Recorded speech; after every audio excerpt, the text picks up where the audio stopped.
get absorbed in, and you are Sonic.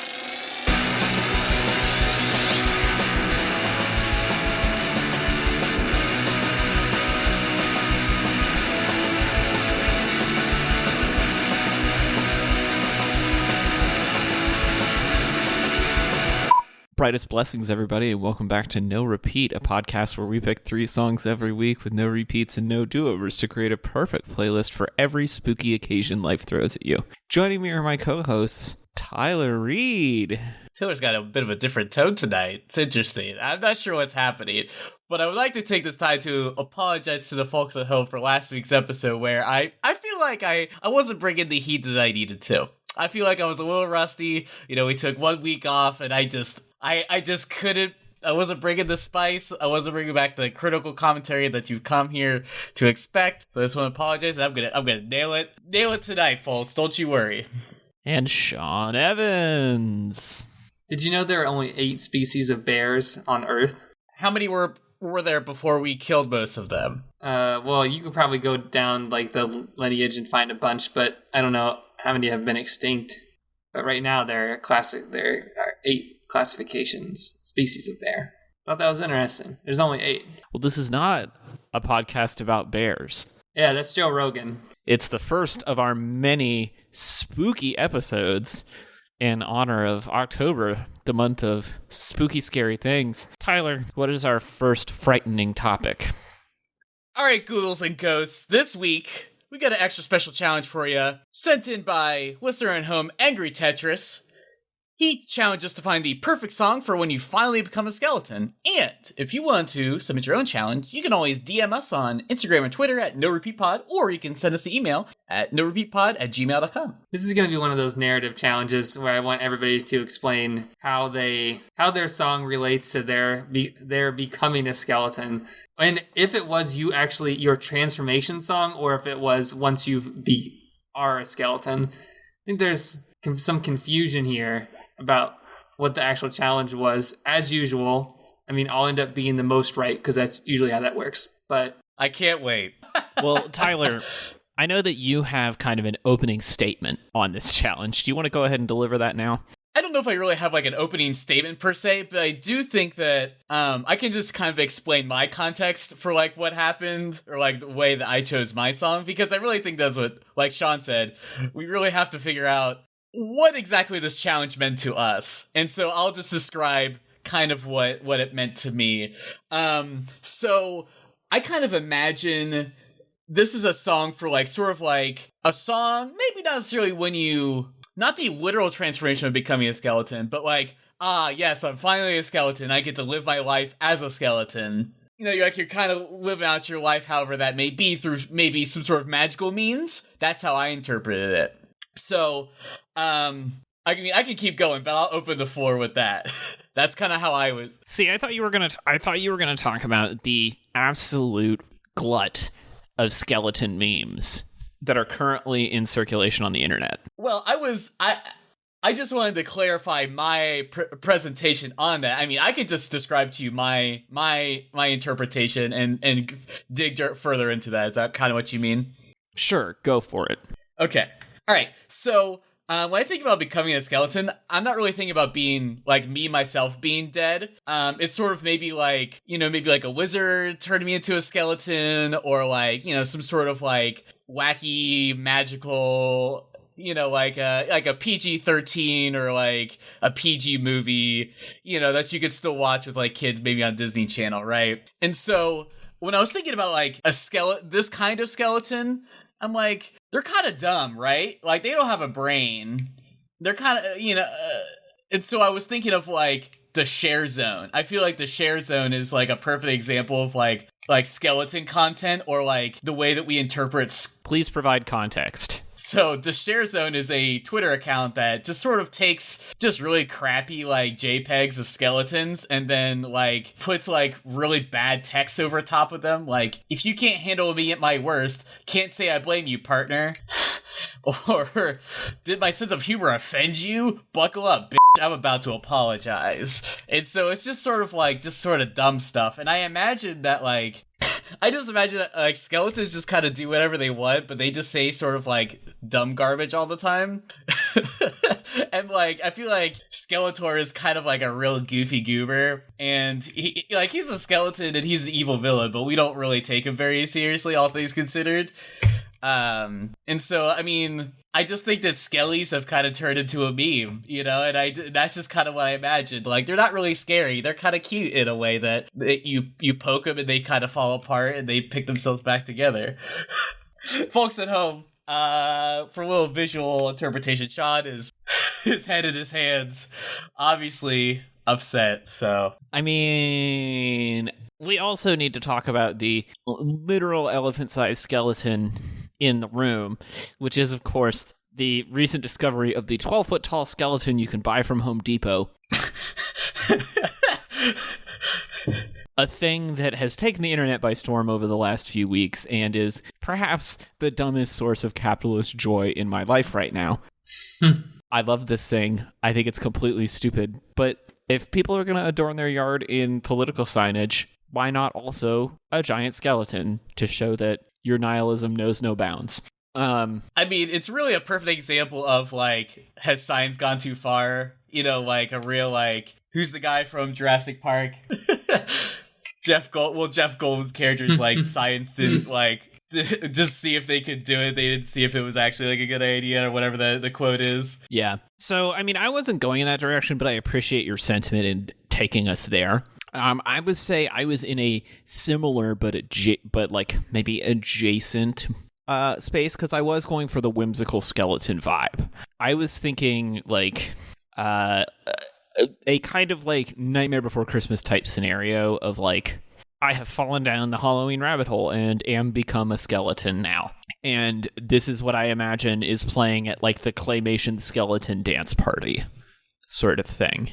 Like, it's kind of spooky, it's kind of fun, it's a little bit, like, off-kilter in the way that I feel like you said, like, wacky anthropomorphic skeletons would dance to in their flaily Charlie Brown dance kind of way. And so that's kind of what I was going for.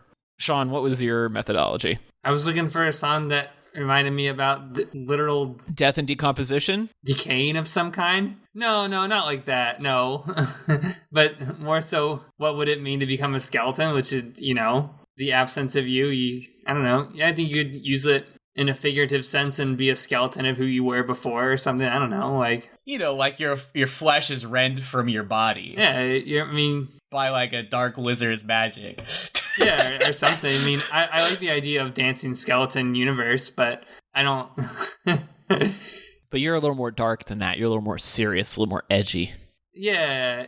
No, I think that I went serious on this one, I guess. And I think that's fair, because I definitely appreciate a sort of menagerie. Like, I think I definitely looked at Sean's song and was like, should I make mine more serious? And I just feel like there's a sort of, I don't know, there's something about Halloween that kind of makes you feel like things are like, they're either like really grim dark, like existential dread, or they're like, hee hee, you know, haha, kind of cute.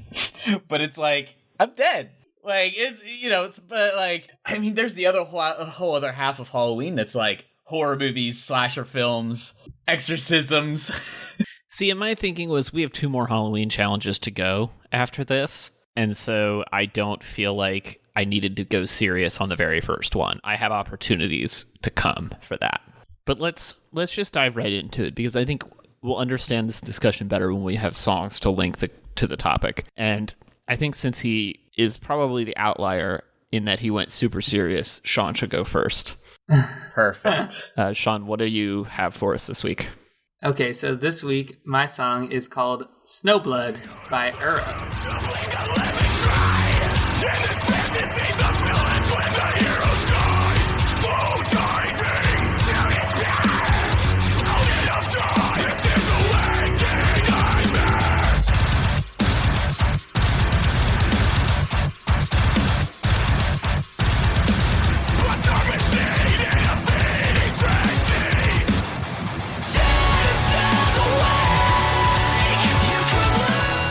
I kind of went serious, and knowing that I couldn't find a lyrics video, so my apologies.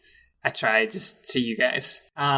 But that's why I posted the lyrics, because I figured it would just be easier to do it. But I wanted to go with like a little more serious video or a little more serious song, because I think that there's like, I know that we're picking like a Halloween challenge, and I think in our next two, I'll be less serious about this, but I just think like there's a deeper literary history of skeletons. There's like they represent other things. Like, so I just figured I would take it in a direction that was a little bit more serious, a little bit more not funny, I guess. Not that I have a problem with that, because I'm excited for your guys' songs and talk about them, but I don't know. I guess, you know what made me think about this song is that at the end of the chorus is "Nothing lasts forever," and it's just like, I don't know why. I just thought like, oh man, that's such a good pick for a skeleton, because it's kind of like, it's the last thing that is of you, probably. But ultimately, it'll be gone too. So that's kind of why I picked it. But at the same time, I think there was like other things in the song, in the lyrics, that kind of like point out the absence of something or the remnants of something. There is some like gore in it, right? Because I feel like when you have like a newcore genre, you kind of want to play up on the metal themes, and metal is very Halloween friendly like that, you know? I don't know, maybe you disagree. But I also thought that this song was musically really cool to me. I think sometimes when you listen to newcore, it just is screamy and it lacks a lot of musicianship. And I think I really like the voices on this. The JT KV stuff is pretty good. I like the Jesse Clash chorus too. Like, I don't know, they play really good off of each other lyrically. And I think musically, this is probably one of the, if we ever do a best guitar solo again, I will put this one in there. Not just because I think the guitar solo is really good, but the drummer in this song makes the guitar solo even better. Because it's like, I mean, I know they recorded this in a studio and they probably had a really good producer, but like, I don't know, I think this song just stands alone on itself. I picked it because I think it's a good narrative representation of skeletons for me, but I think it has a lot to listen for, even if you're not into newcore. I think there's something that's here that makes it more than just screaming, which I know loses a lot of people. So my apologies if that's anybody's case who listens to this, but I don't know, give it a shot. So before I make any comments, we should clarify for folks who maybe aren't familiar with the term, what is newcore? A genre of metal that is, I don't know, I think it has more technical stuff to it. Not like technical like time rhythms, like it's more like techno.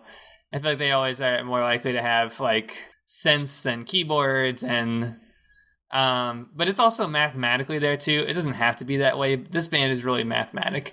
You can hear that. I don't know. That's my description. I'm terrible. I couldn't really give you a good one here.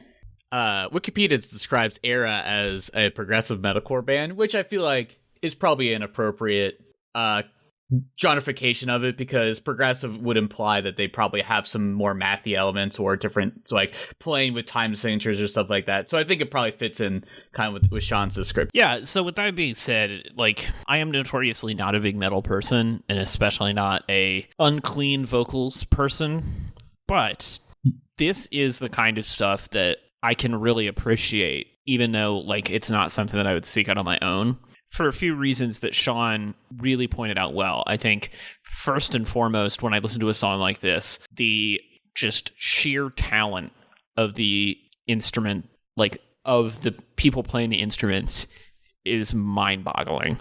They're playing so fast and so intricate, and they're so tight together in a way that clearly takes a ton of rehearsing to be able to reproduce at all. And so I have to applaud that. I think both of the vocals here are distinct and legible, which is not always the case in this genre, so I do like that. The mixing is really good. I feel like you can clearly hear everything that's happening, which is also uncommon for this genre. But the thing that really sets this apart for me and makes me interested in it isn't necessarily the lyrics. You know, I understand why you picked it for this challenge because it's lyrically on topic. But I think, like you said, there's something about the way the guitar is played on this that is just so interesting in and of itself that it almost makes me not listen to the words. Like, there's a lot of palm muted super fast picking it on the verses here, like what some people call chugging, but it's done in like 16th and 32nd notes. And there's a section that's doing weird syncopated stuff back and forth between the two guitar players, and they're panned to each of your ears. And so you think it's one guitar, and then as it starts to like bleed together and bleed apart, you realize it's the two of them like playing in lockstep with each other. And that is just so cool. Like the tightness of the rhythms in this band, it's just so impressive. And I think it is a welcome addition to the playlist for that alone.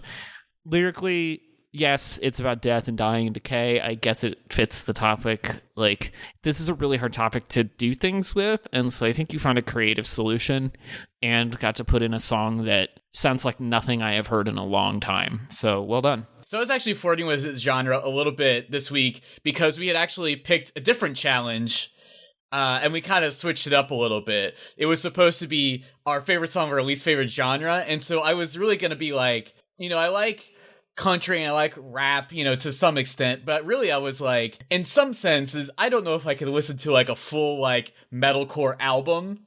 I could probably listen to like a rap album all the way. It depends, but like I have to admit, there are a lot of like metalcore, prog rock, just like everything like the metal spectrum I really enjoy in small doses. And this is definitely like a song that works really well. And of course this is a Sean pick because I feel like this does sort of like pick up the mantle that like Under Oath laid for us. It's got the dirty, interesting song structure.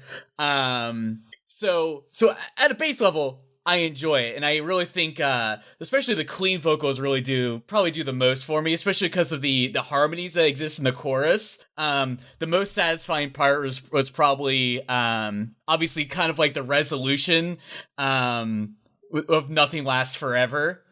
I was like, ooh, it's like, you listen to it again just for that part. You're like, ooh, that's it just resolves in such a beautiful way, and then just like and like it just like a guitar solo just goes off right after that. So you're like, yes, I feel empowered, because I mean that's really like what we kind of maybe touch on this a little bit, kind of like on our like corrupting the minds of children episode, but like the part of metal that is like exhilarating is that you sort of like you're like embracing like a sort of darkness or like a catharsis. You're sort of like, this is like an intensity, and you're sort of like bottling that up, and you're sort of like using that as like your power. And that's like, and I feel like in Sean's and the vision that I've created for Sean, I think not only do the lyrics I think work really well, obviously deal with it, they're actually really beautiful. And actually I think that I'll talk about whatever later. But lyrically, I actually want to talk about it just for a second. I really love the part about like dirty vocals, like screen vocals, and how they're very minimal. Because like, listen, it's pretty hard to do. And you don't want to say a lot of words. So like, I really enjoy the poetry of this song. Like, it's really like interestingly written with so few words. They say a lot, but. For like I was saying, for Sean's like sort of like narrative that I'm implying is that it's like, like this is like the slow decay of like your mortality, or like you can feel like you're like, I don't know, like I get really freaked out when I consider like my mortality a lot, and I sort of like have like a panic attack when I think about it too much. I think about like non-existence, and that freaks me out a lot. And sort of like metal is sort of like me like trying to contain that sort of energy, and then using it to be like, I have a limited lifespan and I have to use that like to do whatever I want, so I feel like it's a really powerful energy that if you can harness, I think really is gonna serve you well in the long run. I said a lot of dumb stuff just now. Well, I think it's interesting that you said that, and I think it's funny that how different cultures interpret what like the horizon of actually is. Like, is it like a rebirth? Is it just like rejoining something? Is it the end? Is it the entrance into nirvana, or to hell, or to heaven, or to purgatory, or someplace in between? And and how skeletons kind of represent that. Like, I think in like Judeo-Christian ideology, skeletons are a symbol of death. Probably. I don't know. I'll just taking a swing out there, guys. You take a tarot card out and it's got a skeleton on it. You're probably having a bad time. Right. But then like sometimes if we talk about it in terms of tarot, but if you pull out the tarot card and, the skeleton is upside down, maybe something that's really bad is now past. That's sick. I think that it's just, it's how you can interpret the card however you want to do it. But like, it's not necessarily always that, think about like Day of the Dead, how like you think about skeleton, okay, I'm going to say this out loud. I thought Coco was a very good movie. Feel shame around that, Sean.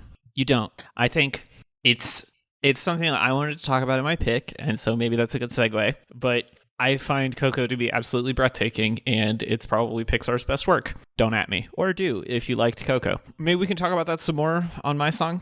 Okay. Awesome. So my song this week is Stillness is the Move by Dirty Projectors.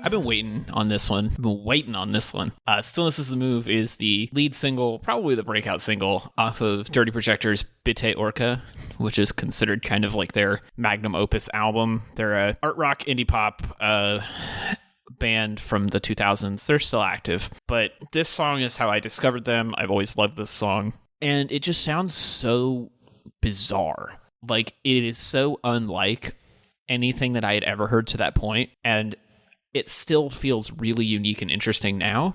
The guitar lines are so like math rocky, but they have no bass to them. Like, it's all high end. And then there's all this auxiliary percussion, and the only time you really get like a true drum, it's the snare and the crash hit that's like immediately muted, so it almost feels like a sample, but I'm pretty sure it's live drums. And then you have these multi-part vocal harmonies doing all of this weird like socketed stuff where they're singing off of each other in weird time signatures. Like, it's just kooky, and I feel like that fits the like animated skeleton vibe that I was talking about earlier. And films like Coco were kind of in my mind. Like, I love the production design of Coco and the way it has like these skeleton characters who can kind of fall apart and put themselves back together again really quickly, and they make kind of musical noises when they walk down the street. Like, it kind of sounds like a mallet instrument when they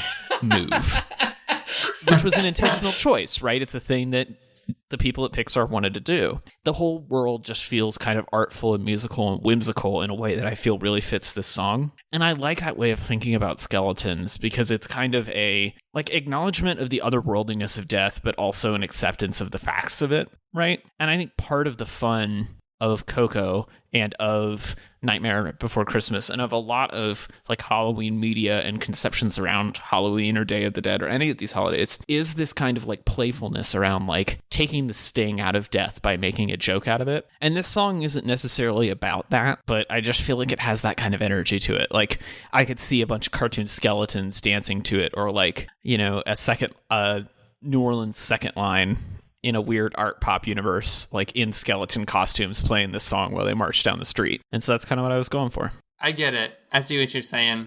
I think it's funny that you said it too, and it's comical because I think about like when you've seen animations of like skeletons walking, and it's almost kind of hard to imagine it like a skeleton not walking in a kind of clunky way, right? I mean, think about like if you saw a skeleton actually dance, it just looks clunky because there's nothing to give it any fluidity, just visually speaking. It's like a bunch of lines together, right? Like, it's not... So it does kind of have like this really like clocky TikTok look to it. And I think that this is like a beautiful way to put that musically. It is kind of like flat in some places too, which is interesting. I think I know that you didn't talk about that as a Big Fear song, but I think that's very. It almost has like the skeletal parts to it. Like there's that little like synth with the synth bass and a little like tic tac and the voices back and forth. It's kind of fun to hear that that core of the song in the skeletal way. You ever read something about a band and it like kind of changes the way you feel about them? Yes, all the time. Sometimes. Why? I don't know that they went to Yale. They had this whole like Yale thing at the beginning of their Wikipedia thing. And I was just like, oh, okay. Is that good or bad? I don't know. It makes me feel like it's a little pretentious now. I've always gotten the vibe that they're pretty pretentious, artsy people, so I'm not that surprised. It's a good song. I'm not going to discount it, but I don't know. I'm kind of like, is it trying too hard? It's very Brooklyn in the early 2000s. Yeah. I love Portlandia. Are you done, Sean? Was that it? Was that shit? Oh, yeah. Yeah. So I had no idea what to think of the song going into this challenge. I was like, hey, I feel like I haven't really like loved like a Taylor song in like a while. Like it's been a minute since I've been like, wow, I love this is a song for me. That's fine. Taylor, we're just been on different wavelengths. That's fine. There's lots of songs in the world. We're not always gonna line up. It's okay. But this is one I was like, it really resonated with me, which makes sense. This is kind of like a me song, right? I would pick a song like this. So I never heard of them before, so this is actually sick. I'm gonna check them out. I got them mixed up with the Dirty Heads, which I do not like at all. Yeah, very different thing. Yeah. So anyway, so first of all, based off I'm digging this, but really going into this challenge, I wasn't sure like the angle you're going for, because like lyrically, it didn't really have like this. So like I could kind of like figure a way to make the lyrically kind of make sense. It's sort of like a little existential. I was like, maybe, but it makes sense kind of like how you're talking about this almost like in a celestial way. Like I feel like this is a very angelic sort of like very like less about the darkness of it and maybe sort of like you said as like a kind of like you said in like a Coco sense of existence where they get to live, they kind of get to exist in a sort of less dark manner. Yeah, so like I really enjoy kind of like what we've already said. I think I really enjoy just a lot of auxiliary sounds in songs. So this obviously gets a lot of points for you. Like I'm just like, yep, I like this, I like this, I like this. There's like a core, like an angel chorus at the end that's really sick. But yeah, so I think this does a really good job of presenting a sort of otherworldly vibe, for sort of not like alien, but sort of like I said, we'll just say otherworldly vibe, and makes you a little uncomfortable, but it's still kind of pleasant. So yeah, so I like it. I like it. It's good. Well, Tyler, that just leaves you. What do you have for us this week? This week I chose "Everyone's a Winner" by Ty Segall.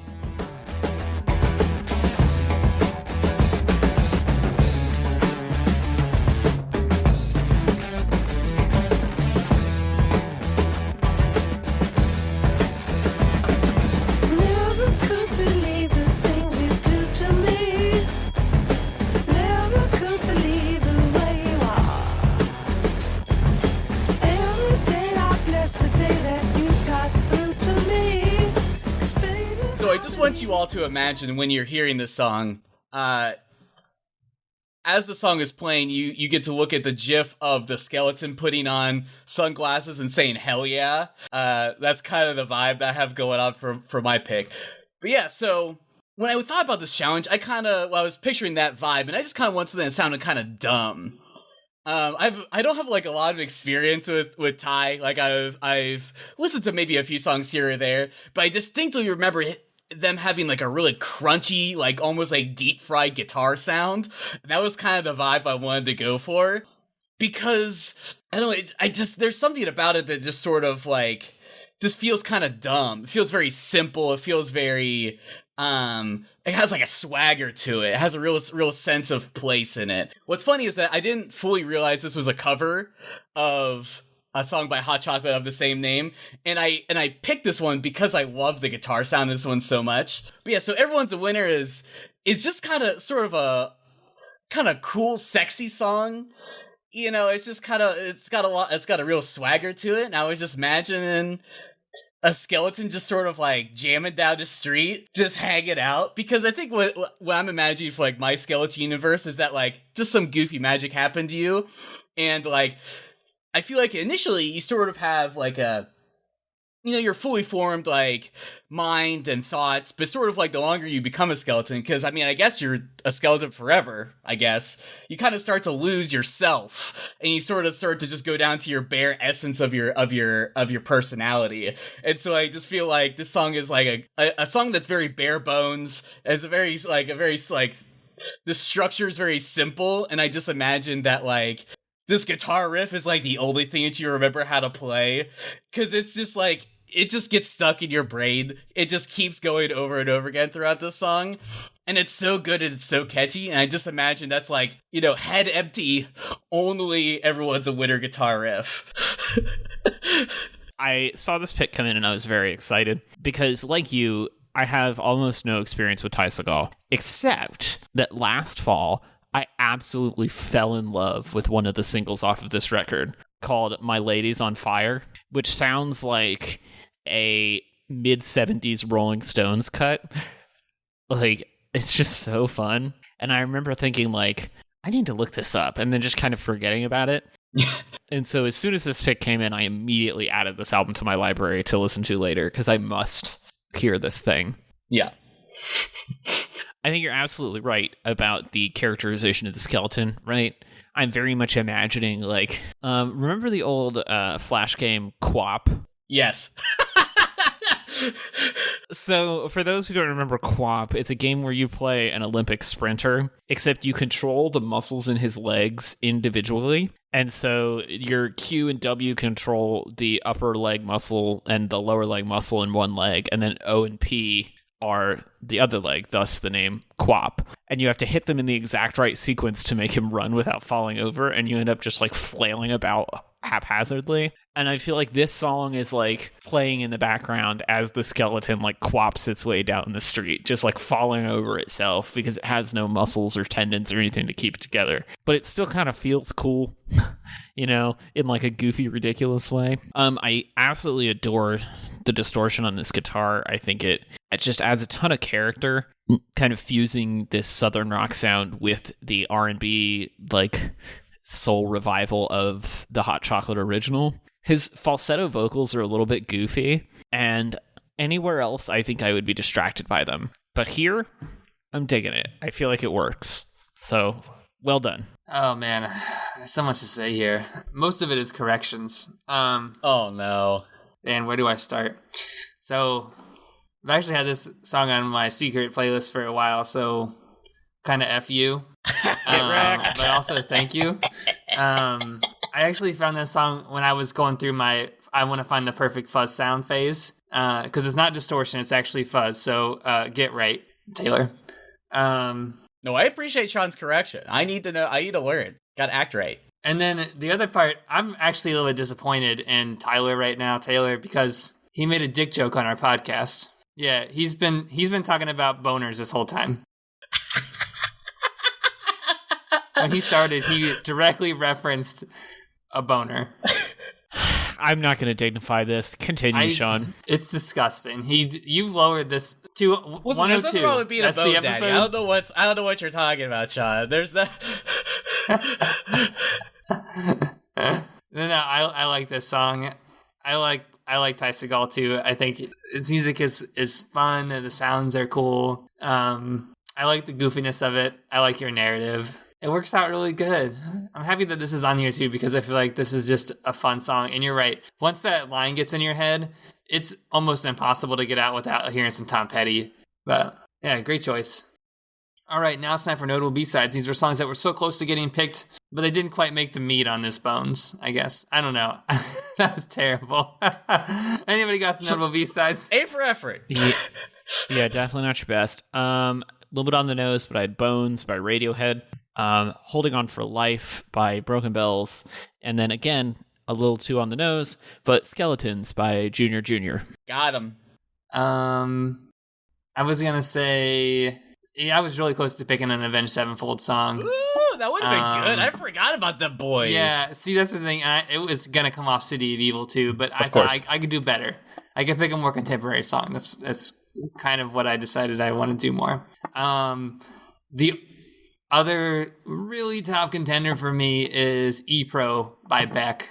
I just thought that would be so good, but once again, contemporary is the more heavily weighted variable for me.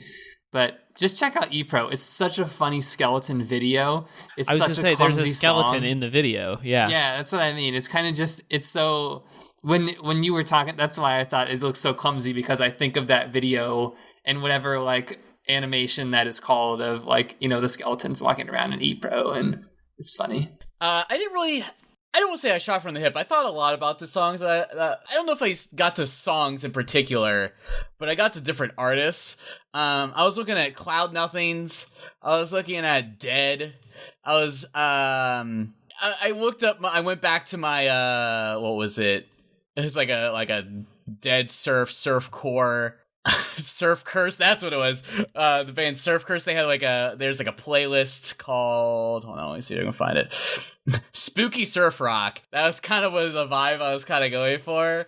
Tobacco also was a big contender for artists I was gonna pick. Well, Tyler, if people are in the mood for spooky content, where can they get that from you? Hey everybody, you can find my design illustration work at rudepets.club, and it's always, you can find me on the socials as Rude Pets Club on Instagram and Twitter. Woo! Sean, if people want to invite you to a werewolf bar mitzvah, where can they do that? Oh, that would be so interesting. I don't know if I would go, though. It sounds a little scary. But, yeah. You want to find me on Instagram, it's TellySean. 2 call-outs, though. I want to plug Billy Joe Armstrong's Middle School Notebook. Last quarter's gift was actual hater shades, which are so awesome. Not just because they're they say hater shades on the side of them and they say the podcast name, which is great, but they're actually really nice sunglasses that do a fantastic job. I wore them this weekend. They were great. The other thing I want to talk about is on that next episode, I really want to talk about Moby's tattoos. We've got to talk about Moby's tats. I am so here for that. You can get the podcast by supporting us on Patreon, and special gifts like the sunglasses come out 3 times a year for our supporters at the $10 level. If you want to talk to me about your favorite horror movies, you can tweet those at me at TC Olmstead. And if you want to listen to any of these songs, they're on the No Repeat podcast playlist, and we'll be back next week with another episode of No Repeat.